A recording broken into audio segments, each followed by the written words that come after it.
मतों की गणना और अभ्यर्थियों को मिले मतों का आख्यापन ऐलान। संवीक्षा के उपरांत निर्वाचन लड़ने वाले विभिन्न अभ्यर्थियों को मिले विधिमान्य मतों की गणना की जाए और तत्पश्चात प्रतिक्षेपित खारिज मतपत्रों को गिना जाए।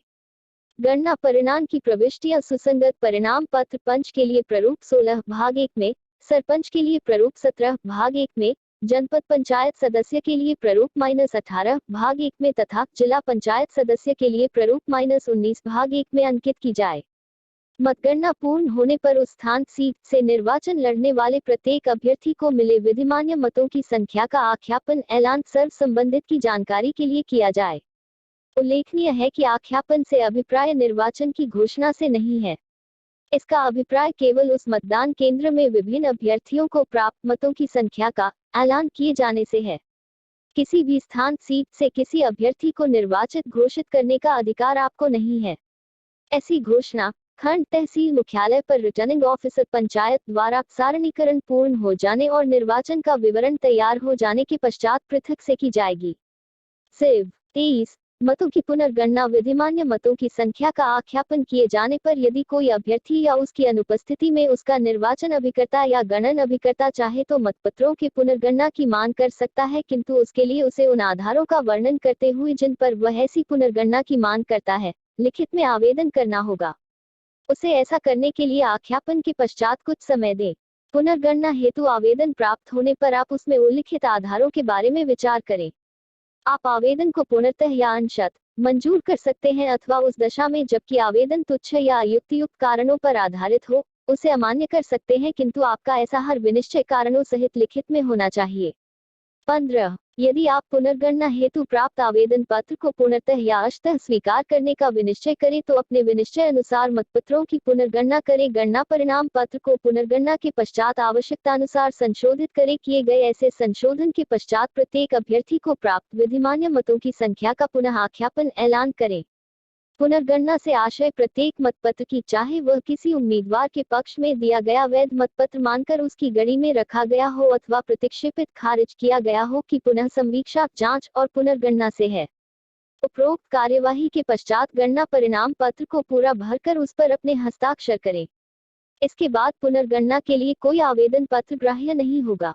XV विधिमान्य मतों तथा प्रतिक्षेपित मतों की गड्डियां बनाना। प्रत्येक अभ्यर्थी को मिले विधिमान्य मतों की 50-50 की गड्डियां बनाकर उन्हें रबर बैंड से बांधे। अंतिम गड्डी में 50 से कम मतपत्र हो सकते हैं और इसी प्रकार यदि किसी अभ्यर्थी को प्राप्त कुल विधिमान्य मतों की संख्या 50 से कम हो तो उसकी एकमात्र गड्डी भी 50 से कम मतपत्रों की होगी।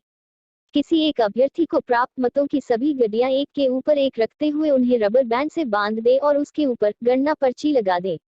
प्रत्येक वार्ड निर्वाचन क्षेत्र में प्रतिक्षेपित खारिज किए गए मतों की एक अलग गड्डी बनाई जाए तथा उसमें भी एक पर्ची लगाई जाए। गणना पर्ची एवं प्रतिक्षेपित मतपत्रों पर लगाई जाने वाली पर्चियों पीठासीन अधिकारी लीफलेट में पर्याप्त मात्रा में संलग्न है। किसी एक वार्ड निर्वाचन क्षेत्र से चुनाव लड़ने वाले सभी अभ्यर्थियों द्वारा प्राप्त विधिमान्य मतों की गड्डियों तथा उस वार्ड निर्वाचन क्षेत्र से प्रतिक्षेपित मतों की गड्डी को एक साथ रबर बैंड से बांधकर उनका एक बंडल बनाएं। इस बंडल को निर्धारित प्रक्रिया के अनुसार द्वितीय पैकेट में सीलबंद करें। ऐसे सीलबंद पैकेट पर यदि कोई अभ्यर्थी या उसका निर्वाचन गणन अभिकर्ता अपनी सील लगाना चाहे तो उसे ऐसा करने की अनुमति दी जाए। XV मतगणना का क्रम। पंचों के निर्वाचन से संबंधित मतगणना कार्य संपन्न हो जाने के बाद ठीक उसी प्रकार क्रमशः सरपंच, जनपद पंचायत सदस्य एवं जिला पंचायत सदस्य के स्थान सीट के लिए डाले गए मतपत्रों की गणना की जाए और गणना का परिणाम पत्र यथास्थिति प्रारूप 16 भाग 1, प्रारूप -17 भाग 1, प्रारूप -18 भाग 1, प्रारूप 19 भाग 1 में तैयार किया जाए। अभ्यर्थियों को गणना परिणाम पत्र की सत्य प्रतिलिपि का प्रदाय मतगणना पूर्ण हो जाने और यथास्थिति गणना परिणाम पत्र प्रारूप 18, प्रारूप -17, 18 एवं 18 के भाग 1 में प्रविष्टियां प्रमाणित कर दिए जाने के पश्चात रिटर्निंग ऑफिसर या उसके द्वारा प्राधिकृत अधिकारी प्रत्येक अभ्यर्थी या उसके गणन अभिकर्ता को जो मतगणना समाप्त होने पर उपस्थित हो संबंधित परिणाम पत्रक की सत्य प्रतिलिपि अभिप्रमाणित करने के पश्चात रसीद पीठासीन अधिकारी लीफलेट में संलग्न प्रदाय की जाए।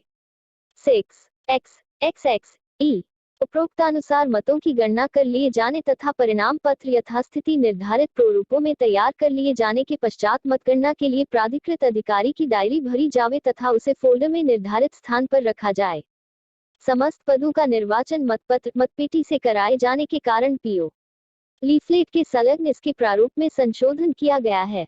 आपको मतगणना के लिए प्राधिकृत अधिकारी की डायरी की प्रतियां पृथक से सामग्री वितरण के दौरान प्रदाय की जाएगी। कृपया उन्हीं का प्रयोग करें। पीओ लीफलेट के संलग्न प्रारूप अनुपयुक्त होने से उनका प्रयोग न किया जाए। मतगणना कार्य की निरंतरता मतों की गणना का कार्य एक बार शुरू होने पर तब तक लगातार जारी रहेगा जब तक कि कार्य समाप्त न हो जाए बगैर किसी अप्रत्याशित घटना या अपरिहार्य परिस्थिति के गणना कार्य बीच में न रोका जाए।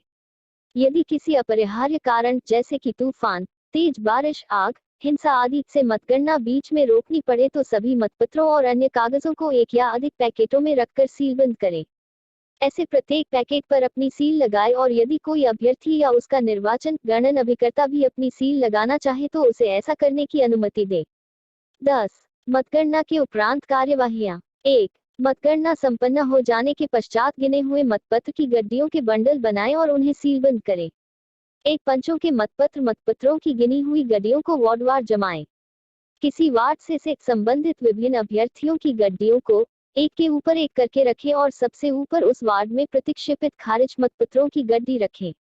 तत्पश्चात वार्ड की समस्त गड्डियों को एक रबर बैंड या धागे से बांधकर उनका एक बंडल बनाएं। वार्डवार बंडल बन जाने के बाद सभी बंडलों को एक साथ रखकर उन्हें धागे या सुतली से बांधकर द्वितीय पैकेट में रखें। उक्त पैकेट को सीलबंद करें। जिस भी वार्ड के मतपत्र उक्त पैकेट में रखे गए हैं उनका विवरण पैकेट के ऊपर दर्ज करें और पैकेट को अच्छी तरीके से सीलबंद करें। 20. सरपंच के मतपत्र। सरपंच पद के प्रत्येक अभ्यर्थी द्वारा प्राप्त विधिमान्य मतपत्रों की गड़ियों को एक के ऊपर एक रखें। सबसे अधिक मतपत्रों वाली गड़ी सबसे नीचे, उससे कम मतपत्र वाली उसके ऊपर और इसी क्रम में उन्हें एक के ऊपर एक रखते जाए।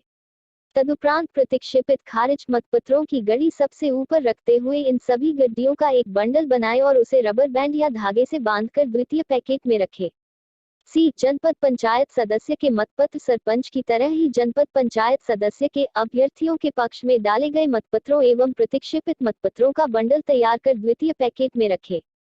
डी. जिला पंचायत सदस्य के मतपत्र। सरपंच की तरह ही जिला पंचायत सदस्य के अभ्यर्थियों के पक्ष में डाले गए मतपत्रों एवं प्रतिक्षेपित मतपत्रों का बंडल तैयार कर बांधकर द्वितीय पैकेट में रखें। ए. मतपत्रों के उपरोक्त सीलबंद पैकेटों पर यदि कोई अभ्यर्थी या उसका निर्वाचन मतगणना अभिकर्ता अपनी भी सील लगाना चाहे तो उसे ऐसा करने की अनुमति दे। गणना परिणाम पत्रों को सीलबंद करना। विभिन्न पदों के निर्वाचन से संबंधित गणना परिणाम पत्र निम्नानुसार अलग अलग लिफाफों लिफाफा क्रमांक 6 में रखकर उन्हें सीलबंद करें। पंचों के गणना परिणाम पत्र प्रत्येक वार्ड के लिए अलग अलग एक ही लिफाफे में रखे जाएंगे।